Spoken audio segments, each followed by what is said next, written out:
All right, g'day burners. Here we are, another weekly draw to be done, and let's get stuck straight into it. As you can see, we've got Paul Molan, Sporting Club President, down here today with mask on. We're doing all the right things, but this is a work requirement, and we believe we're on air, and we noticed the TV reporters are allowed to take their masks off. So, Paul, take your mask off, which you've just done. How are you, mate? I'm very well, thank you. That's good. Surviving COVID okay? Yes, very well. Very well. And good just to have a chat now with Tim Mangan from Decker Constructions. Yes, Tim's doing the rounds, checking out what's happening on site. So Excellent. He's not very impressed with the progress, but it's going to improve in the next few weeks, we hope. All right, well, the reason I've got you here, mate, is a few things to talk about. What's happening with the club rooms? What's the project going? Well, I think since the last time I was here, when we weren't very impressed with the amount of progress that had been made, there's been significant progress made. The slabs have been completed today. The second half of the top level was poured, and so was the canteen. So I think they put about 100 cubic metres of concrete into the site today. So Right. that means the concreters can move off site, and we can see the people who are going to put up the steel hopefully move in probably next week. So Excellent. Things should progress fairly rapidly once that steel work gets up, and a lot of the other tradespeople can then start moving on site. And council giving you... Oh, sorry, go on. Yeah, well, the latest we've heard about the practical completion date is the end of October. Right. So That's this year? That's in 2020, believe it or not. Right. And that says that to me that they've taken 3.5 months to do the slabs, and that they're going to complete the work in the next 3 months. So, You, doubting Thomas, you don't think they'll do it? I'm confident they'll do it. I've got everything crossed. All right, anything else to report on that? No, I think that's about it at the moment. All right, well, next thing is the ground lights. Well, we've just lost our sign. I'll hold the sign. It's got a little bit windy. Well done. The ground lighting. We were hopeful that the Western Oval would have its lights upgraded about 2 years ago by council. That didn't happen. And then they told us that they would do both sets of ground lights the last financial year, but that didn't happen. So earlier this year, the council came to us and said that they were going to put forward a proposal to the state government for funding to be able to put really good lights on both grounds. So LED lighting to 100 lux capacity. Yes. And that we would then wait and see what happened. And they said that we would find out probably sometime in July. Well, we have now found out. The state government, via Paul Hamer, advised us that the state government was going to provide $300,000 to go towards the upgrade of the lighting on both grounds. So we'll have lighting, 4 new poles on each ground. We'll have lighting on each ground that'll get us up to 100 lux. And the council has said that they've already done the design to be able to do that, and they'll be going out to get some prices for it shortly. The unfortunate thing about it is that a few of the poles are within the current building site, so the works on the lighting won't be able to be started until such time as the work on the pavilion has been completed. Right. And they've said as part of that process that they will get 2 prices, one for lighting to go to 100 lux and another to go to lighting to 150 lux. And the whole idea is to have smart technology driving these lights so that they can be run at a whole lot of different levels, and they will be preset before they're used. So that's very good news, and they should be in place before the start of the next football season, I imagine, hopefully before the end of this year. Okay, well, a big thanks to Paul Hamer, of course, for doing this. Yeah. 150 lux, that's the ideal level to play night football, is that correct? Well, the AFL say for amateur football that you only need 100 lux to play night football. However, for spectators to be able to actually see what's going on in the action, they recommend 150, and that's why we'll be targeting the 150 lux. So there's a significant amount of additional cost to get us up to that, and we really have to wait and see what happens when the tenders come in to see how much the clubs are going to have to find to be able to get up to that level. Okay, and just while we're on that, there's a survey that's coming out from council. It's on their website to do with their new lighting policy. Yep. And I think we want to get as many people as possible, and what I'll do is I'll put it on the newsletter, the link, as many supporters as possible to get on there and do what? Yeah, well, they really need to support the thrust of the policy. I mean, a lot of our people have seen how poor the lighting has been on these grounds. I think down on the Western Oval at the railway end, the lighting level in the goal square is only about 8 lux. And that's why most you get more out of a candle. That's why most of the training has occurred down at the Central Road end. And that's how poor the lighting has been. So that's what they've got to emphasise in their responses, that it's about time that the council did upgrade the lighting on some of these sports fields, and the fact that they should now be looking at LED lighting and not considering metal halide, which uses so much more power.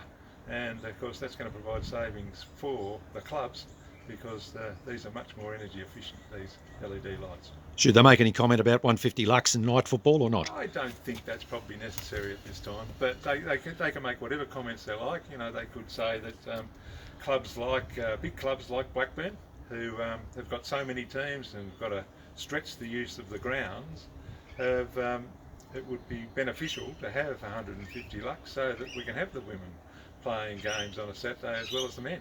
Yep. Because at the current moment, by the time it gets dark, you just can't fit in 4 games on a Saturday. So that's what we'd like to see happen. Okay, and of course you're putting a submission in on behalf of the cricket and footy clubs as well. So, all right, the third thing was the 2 electronic scoreboards. Where are we up to with those? Well, the provision of 2 new electronic scoreboards are part of the funding we've previously had from the state government, the $650,000. We've called for quotations from 3 companies, and we're considering those at the moment. We've had presentations from a couple of them to show off their software.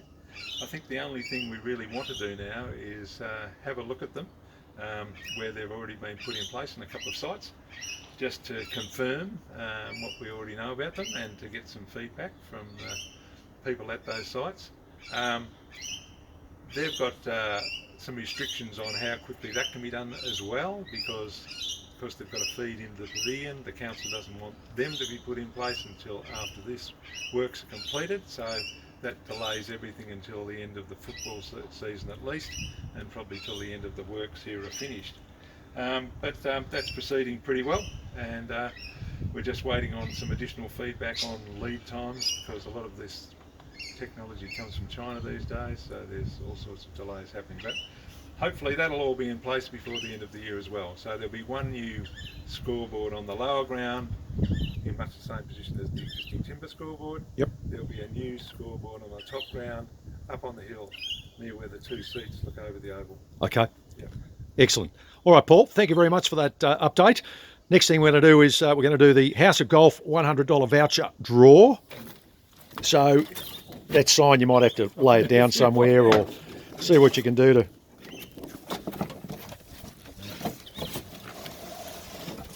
Put it down, eh?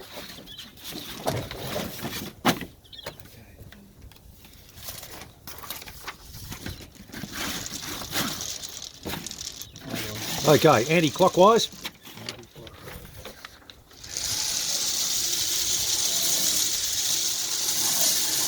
And let's get one out. All right, now this is in lieu of our 8th away game versus North Ringwood on August the 1st. And this is a $100 House of Golf voucher. Don't forget the stores in the CBD, Mentone and Ringwood. And it is number 182. It's right up the top of the dial. 182, Ray Barrington. I think Ray is Macca's grandfather. He is? Yes. He is, yes. Well done, Ray. Hope you're getting out and hitting the ball. All right, Paul, next thing we're going to do, just let the barrel go. Did you put the ball back in there? Yes. Very good. Now, we're going to give a plug to 3 sponsors. I started doing this the other day. And the first one we're going to do, this is really on the run stuff, isn't it? is K&C Automotive. Rob Henderson down there at Alfred Street, just up there off White Horse Road. Rob has been up there for a good 20 years plus. Service, maintain and repair vehicles of all makes and models. He does fleets as well, both large and small.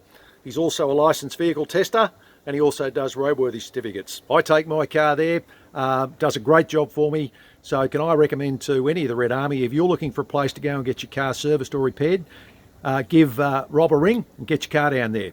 He's a great man and a great supporter of the club. the next one is, of course, careful to sign there, press, is our great mate Grant Shuey Shoemaker, Climate Right Victoria. Now, Shuey is involved in the air conditioning trade. He does commercial and domestic air conditioning maintenance, servicing and installation. So contact Shuey to discuss putting in place a cost-effective maintenance program. It's overseen by qualified, experienced and reliable technicians. Does a great job, Shuey. So if you've got a commercial business in particular, factories, offices, shopping centres, whatever, that's got an aircon system, make sure you get Grant to come and have a look at it and put a maintenance program in place, because that's going to save you money in the long run. Good on you, Shuey. And the third one is a very long supporter of the club, Hoskins Carpet Gallery. I think they've been with the club through Bob for probably 50 or 60 years, I'd imagine. Down there in South Parade, Hoskins Carpet specialise in quality wood carpets. Did I say carpets? Wood, I might have said wood. Woolen carpets, both Australia and international. Wool is natural, renewable and sustainable, and it's easy to keep clean, helps with insulation and helps you keep warmer in winter and cooler in summer. So for all your flooring options, be it carpet or be it carpet tiles or be it timber or be it vinyl, hop down to see Peter and get him to help you out and fix all your problems down there. You had carpet from there, Paul, or not? We certainly have. You have? Very good quality too. My brothers have done it as well, and they're very pleased with the result. Excellent. Yep. Okay. All right. Well, there you go. There's a plug for 3 of our sponsors. We'll do 3 more next time round. Now, what we're going to do now, Paul, is do the spin. $453 cash.